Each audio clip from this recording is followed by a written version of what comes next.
got all the I got to let you know that we're recording right now. Some people, there's two unspoken rules, right? One, you got to let somebody know when they're on speakerphone, and two, you got to let them know when you start recording during the Zoom meeting, right, Brad? That's right. You got to let them know, man. Because you never know. You sit there digging in your nose or something like that, you know. Or worse, like that guy that forgot his camera was on. Yeah, those are great. Those are good. There's going to be more of those coming up. What am I looking at? Is that MMA behind you, or is that? Yeah, UFC posters. Yeah. I got them all all over the place. Is this your work area? Yeah, this is my office. Cool. Nobody cares about you and I just chatting about this crap. What they want to know is what we're going to talk about, which is fixed ops marketing, right? I'm a marketer. I market software companies and businesses that provide services and goods to dealerships, right? You've been on the dealership side. You've been down in the trenches as a marketer at a dealership. You've sold cars, correct? And now you moved over to the vendor side a while back. You're now working with Owen Moon and with doing some fixed ops stuff. So I just want to get to the nitty gritty about fixed ops marketing, man. Like how does, like what in the hell is it? Like, what are you marketing? Like oil changes? You know, what is it all about? Let's just start from the beginning, man. We're out on the corner, just, peddling oil changes to anybody that comes by. No, man. I think first off, Owen's a solid guy. I've known Owen for a long time, and he asked me to come be a part of the team, and I thought it was the right idea. You got the job. Why are you kissing his butt, bro? I love the dude, man. So he's in the industry you don't not like. You're a likable guy. Everybody likes you. Do you want me to answer that honestly? There a couple that just we might get in some trouble. We'll stay away from it. All right, cool. So, but no, I mean, I think the thing that attracted me is like we suck ass at marketing fixed ops on websites. We have all these buttons and all these tools and stuff like that for the sales side. And, you'll hear this stat thrown around 500 times is that 3% of a website's dedicated to parts and service, right? How many pages do you have for sales? And there's just a lot of that. And so what attracted me to the company and to that side of stuff is, man, it starts with the fundamentals, and the fundamentals is SEO. And that's where I shine. That's my favorite part of marketing is SEO. And they were doing some things, and I brought some things to the table to try to help out. And let me get you started on this then. All right. I don't want to just throw you out there in space because you could talk about this all day long, but I'm going to give you a true scenario. Today, I go to the doctor, every three months for a checkup. True story. I was there today. They said, hold off here for just a little bit. I'm going to go get your stuff and I'll bring it to your paper, your readouts. Right. And I knew my next step was to go to the front desk. Right. And sit there, and the lady's going to say, okay, when do you want to come back in? And I'm like, of course, I'm going to say 3 months from now. But in my head, I was like, you know what? The University of Kansas hospital system has such an awesome website. I just went right there on my phone and scheduled my next appointment. Yeah. I didn't have to talk to the lady up front anymore. I didn't have to risk that COVID thing. But if I want to do that to get any kind of work done, recall work, anything, it's almost like I have to end up either calling them or I can't, it's not that easy. Why is it not that easy? Well, one reason is none of this is built on the website itself, right? It's all these tools, it's all these frame-ins, it's all these things. There's not even really a major company that has a plugin, right? There's some that are coming out, like Techion would be an example of a DMS that has a service scheduler that's really sharp, that's really good. But we just don't make it easy. We haven't looked at that process because we're so focused on the sell side of stuff. But if fixed ops is where most of the money for the dealership is coming from, how come that hasn't been focused on? And if you think about this, Joey, not only that, but most service advisors outgrows most salespeople. They bring in more money. Don't doubt it at all. I don't doubt it at all. They bring in more money than, unless that person's selling 30 to 50 cars a month, the service advisors bring in more money. And we're not even teeing these guys up for at bats like we do the sales side. Half the time we don't even have the damn specials on the page updated, or we have like a $19.99 oil change. We don't have anything about tires. We don't have anything about transmission issues. We don't have any content that provides value of saying, hey, if you hear this, this, and this on your car, maybe you need this service. Or, hey, if you see this dashboard light on, it could be these things. Bring it in for a free diagnostic. We don't do anything on that side of stuff to provide value to people. And so that's what we try to do, is think outside the box and try to provide some value. And you can do it on your own. You could do it on your own if you want to do it on your website. If you need some help and you don't have a roadmap, you can reach out to us either way. Anytime, everybody, dealers need help. They know that, right? I'm looking up right now. I think this was, I'm going to let you know where I'm going. It's the dealership where I bought my Explorer. I know exactly which one it is. But I don't want to mention them out loud. Have you brought them over to start getting because I'm looking at a little more complicated than that. Okay. But yeah, I'm looking at the website right now. I'm going there right now. And stuff like that. But the guy's a friend of mine. Oh, I see what you're saying. Yeah. I'm going there right now. Let's say I know right now that I have a recall on my my vehicle, my SUV. Right. Like, do I have to go to the OEM page? Is it going to be on here? I'm looking at it now. I got service and parts. Their drop down says service, schedule service, service department, service offers, order parts. That's a lot of stuff, man. Yeah. It's a lot. It's not even organized in a way that would be easy for you to go through. Right. Yeah, so if you think about, let's think about it like this. It's not organized. If you're going to buy a truck, what do? You go to the inventory, right? You do a search, and then that comes up, and you land on a search results page, right? And then you click on individual car, and you go to a vehicle detail page or VDP page, right? What we try to do is we create a service menu page that has all of the services. If you're interested in a service, you click on a service detail page, which tells you about the service. And then you're able to schedule. So it provides that content and that same flow that you would have on the inventory side, but on the service side, so that, because a lot of people don't even know if that's a service they need. That's why it's so confusing, is because there's not enough information.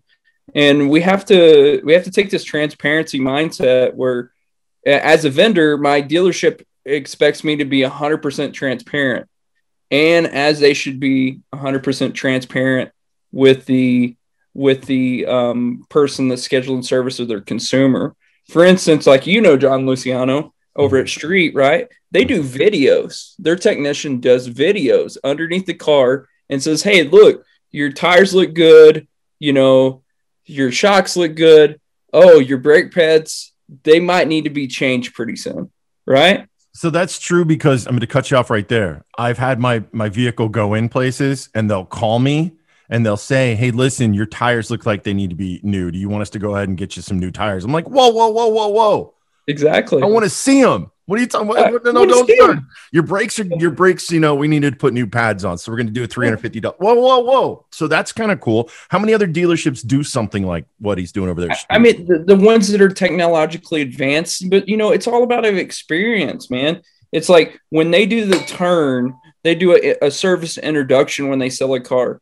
They take it over to the service department. They introduce them to the manager, and they're like, hey, look, this is so-and-so, your service advisor.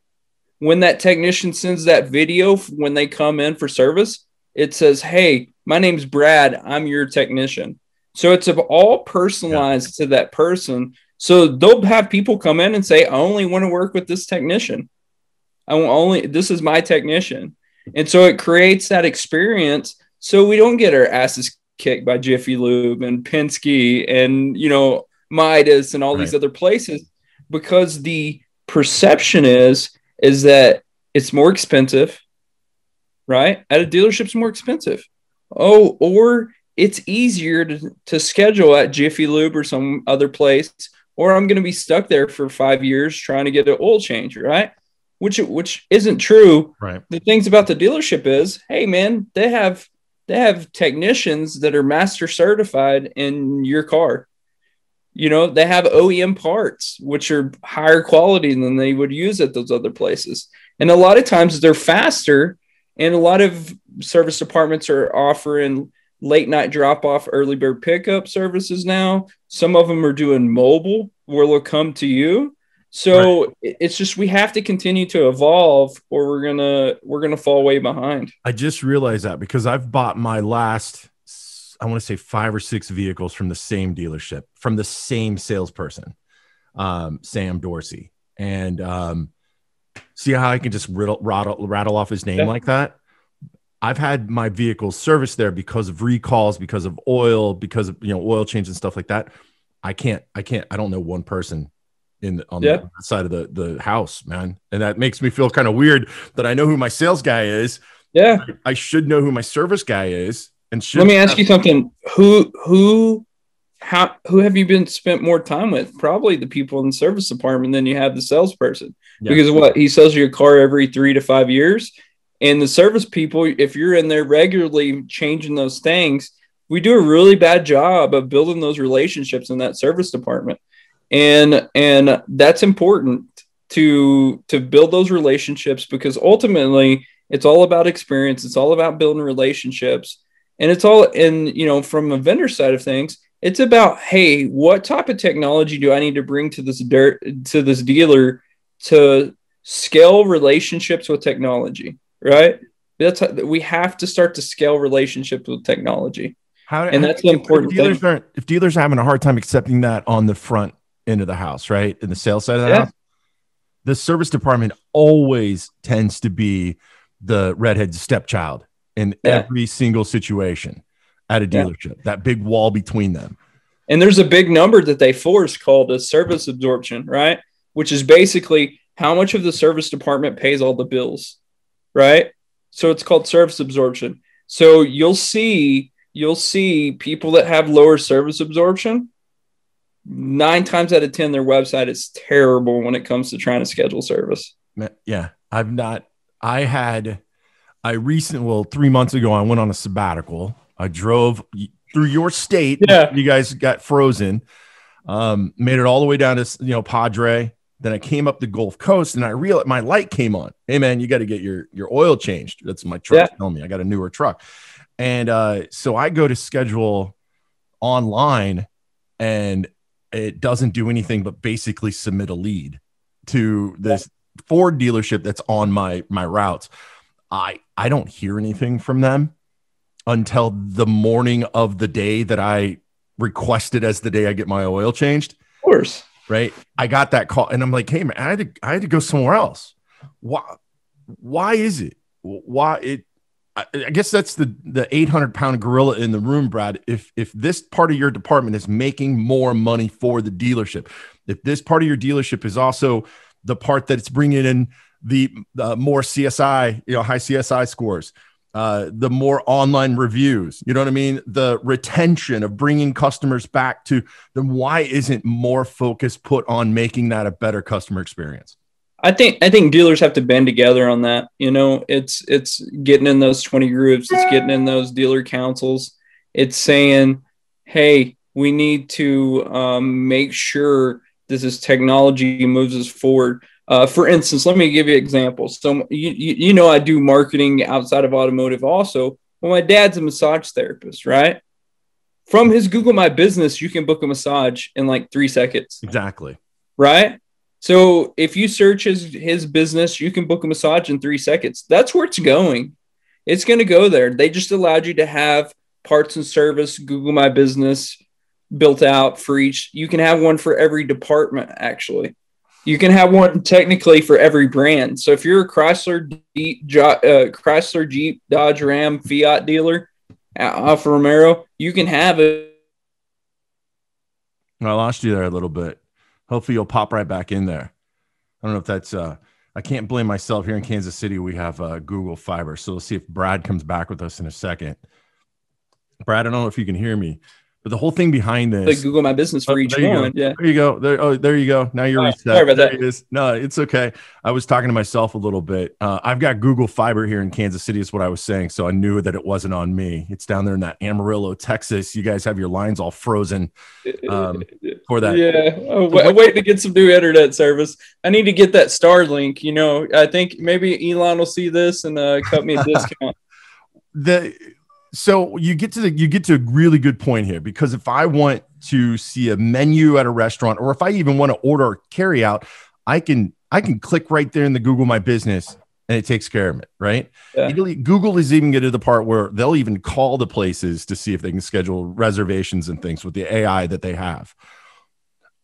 Are dealers not, is the idea on sales and service? We already know in sales that you don't want to quote any price over the phone, right? You don't want to get them to the dealership. Is it the same with service? Are they worried that they're going to, maybe quote something too low instead of, by the way, I've got a little bulldog here. It's kind of, Dozer's kind of getting Dozer. Yeah. He got his own Instagram. You got to check him out. Is it they're worried about that as well? Are dealers worried about too much online stuff? They don't want to make it.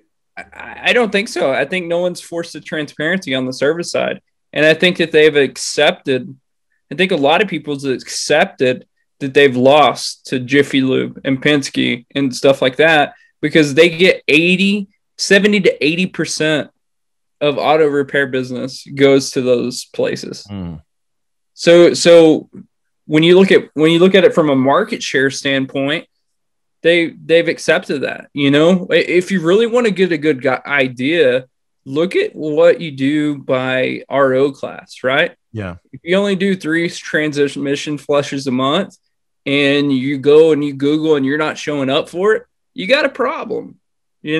If you only sell 4 sets of tires a month and you go and you Google and you don't show up for whatever your brand and tires is, you got a problem, And so I think it's being more strategic and going, all the time we talk about pump in, pump out reports and cross sell reports and stuff like that on the sell side.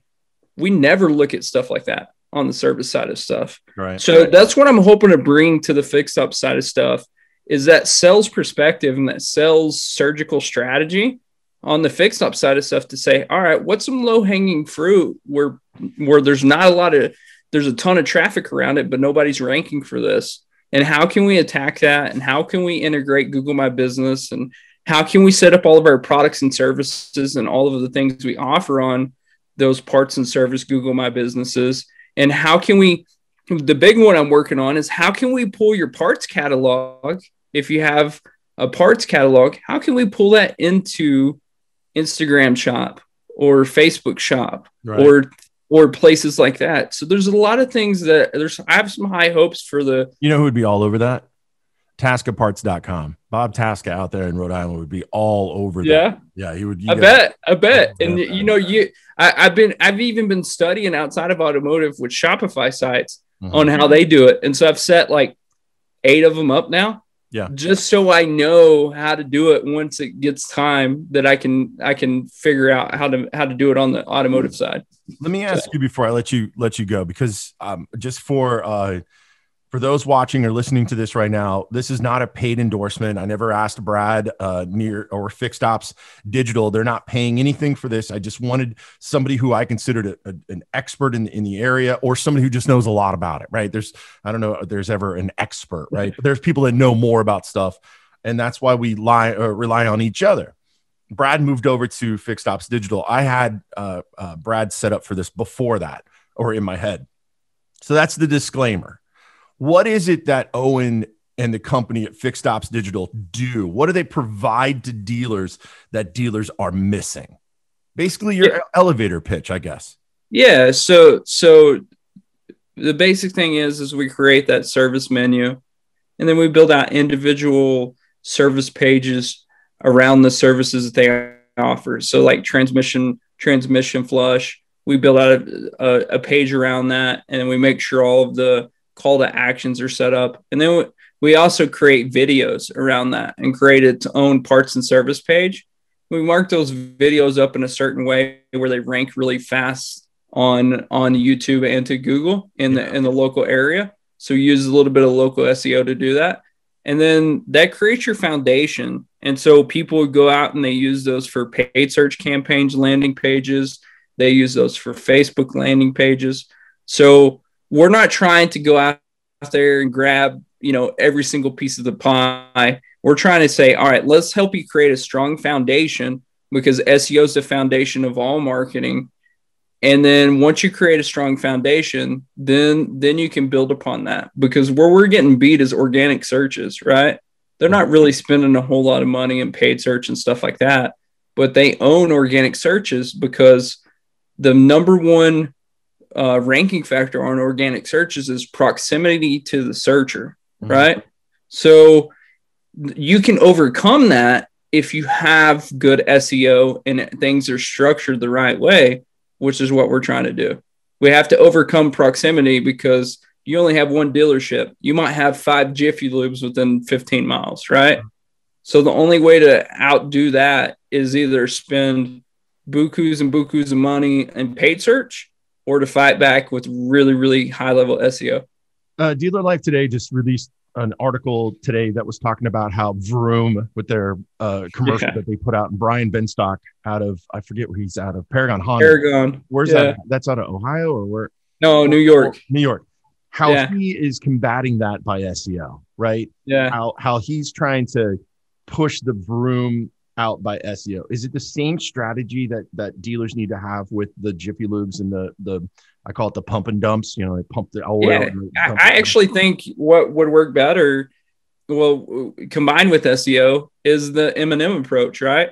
Jiffy Lubes and Midas and all this stuff, they talk crap about what we do bad. Same thing what Vroom does, right? Well, let's just say. Hold on, I got mixed up there. I was waiting for a Slim Shady reference, but no, I'm about to roll it in. Okay. So Eminem in 8 Mile, right? What he does is he says everything bad about himself before the other guy could say it, and the guy has nothing else to say. So say, hey, we know this was like this. We know this was like this now. That's not the experience you're going to get here. You know what I mean? And so if you take that approach to it, that just cuts the legs out of all the other BS, right? What's really funny is I use that same strategy on first dates. Yeah, I just let them know what kind of just a maniac, just OCD guy, you know, who I am. I was like, yeah, good luck. Do you tell them about your radio personality the first date? I tell them everything. I start at the beginning. So I'm from Kansas with daddy issues and a mom that raised me by herself. That's what I start with. Topeka. Yeah, Topeka, Kansas. Joey Bags. Oh, it was a crazy time. I just bought that yesterday. It finally came back up for sale. My joeybags.com. Nice. So I don't know what I'm going to do with it, but I mean, as a digital guy like yourself, I think you would appreciate, you know, a good GoDaddy. Inventory. I just bought. I'm working on a new, pretty crazy sales training thing. So I just bought a domain that's called anchor.training. So anchor.training. Yeah. This came up the other day. It was in a conversation. I'll let you go right after this. God rest his soul, Ralph Paglia, right? He's awesome. One of the greatest digital marketers from the automotive industry of all time, who passed away either late 2020 or early 2021 from, I think it was complications of COVID. I was talking to my friend Kendall, and we were just curious how many domains Ralph had in his account. And unfortunately, he's passed away. He's got to have hundreds upon maybe even 1,000 that he is. There's no telling how many that, like, you know, he invited me into his forum when I first started. Like, he was probably the second person, like, digital marketing I ever knew, with number one being Brian Armstrong up at Southtown Volkswagen, which I considered like my first digital marketing mentor. But Ralph would be like the first person that let me into his forum where I first started learning stuff and things like that. And he was just every single speech I've ever done at a conference, he was there. Yeah. Every single one. It's crazy. I wonder, would you suggest that a dealership buy a service domain name and forward or master? Actually, I'll tell you this, Joey, this is really important. If you get one nugget out of this, I wouldn't really suggest a service domain, but a lot of companies have parts sites, right? And a lot of times they'll make it like parts.dealer.com and they'll put it on a subdomain, right? Yeah. But that is very, very bad for your site. And the reason why is there's so many parts that are really close to each other. So there's a lot of duplicate content. So it can actually sink your whole site down by doing that. So what I would say is if you're dealing with Simple Part or Revolution Part or a lot of these places, get a separate domain, which would be dealerparts.com, put that on that separate domain and just frame it in, and you'll see your SEO go up by 30-40%. What about even in this, you were just talking about these different, I don't even know what they're called. Like I just bought for dealerlifetoday.com. We also have dealerlife.today, correct? Yeah. Is there a parts out there, or what about a dealership that wants to do like, ABC Ford parts? I don't know if there's a parts one, to be honest with you, but I think there's autos and cars and stuff like that. So they continue to roll those out. I know that some of those, you got to be careful with some of those. So some of them are like country codes instead of actual like industry codes.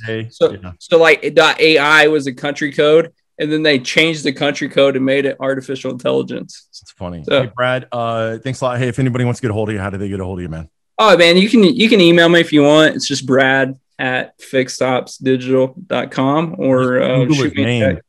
Every place you're online will pop up if you Google his name, this SEO guy right here. Yeah. So maybe it'll pop up, or you could shoot me a text, 806-548-2468.